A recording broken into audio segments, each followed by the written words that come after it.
Hey PQI members, this is Erin Fierro, a graduate student researcher in the Levy Lab Legion, bringing you the highly anticipated Season 2 of TLDR.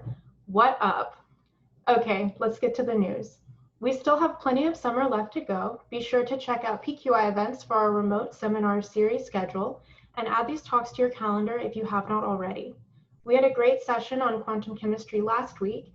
You can check it out along with any other missed sessions in the PQI archive. This week, our focus is quantum computing. Our featured lecturer is Shiwei Zhang from the Flatiron Institute and William and Mary, who will be talking about the many electron problem and ground state properties of the hydrogen chain.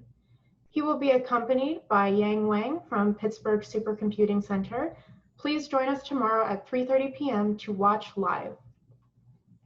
Next week, we have interesting talks across every discipline from condensed matter to chemistry on deck. These talks will be hosted by the Telluride Summer Lecture Series. PQI members can join in for free and watch live as long as you register. This coming Tuesday, we have 2 talks on condensed phase dynamics given by Nandini Anant from Cornell and Garnet Chan from Caltech. As you can tell, we plan to keep that quantum momentum going, but don't worry, we're still easy to locate. Just check out the links below to get registered.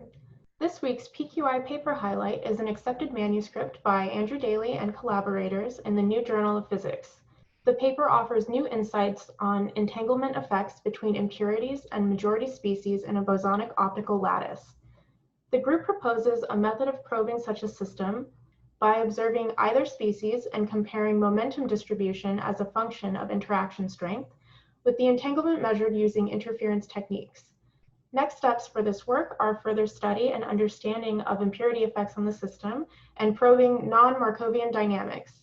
Congratulations, Dr. Daly and all collaborators on this incredible project. It's time for our next segment, quantum extensions. Quantum is everywhere, so we ought to be able to find a quantized version of anything, right? This week, the efforts of PQI co-executive director Jenny Stein led to the discovery of a promising new quantum subfield that researchers have only just begun to explore. I am talking, of course, about quantum hypnosis. Currently, the only licensed practitioners of the newly discovered quantum healing hypnosis technique remain elusive, guarding their studies in online forums behind paywall. Feeling skeptical? Well, an industrial engineer turned quantum healer has written a piece just for you left-brained analytical types, breaking down the process into the fundamental components. In this model, there are effectively only 2 states in the consciousness system, imagination and magic. In all seriousness, it is basically just regular hypnosis, and because they cannot guarantee projection of consciousness into an alternate reality where 2020 is not happening, I have to award them a C.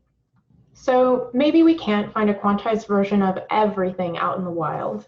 But what about quantum versions of us? Spooky quantum movements at human scale were reported last week by a team at LIGO. We don't have to worry just yet about falling into a superposition state or entangling with random objects while we're out and about. The mirrors used in this experiment experienced quantum fluctuations large enough to move them, but only by a very small degree under very special conditions. You can check out the details of the experiment and the results in the team's Nature paper in the links below. Well, that's all for TLDR this week. Stay PQ engaged, everyone.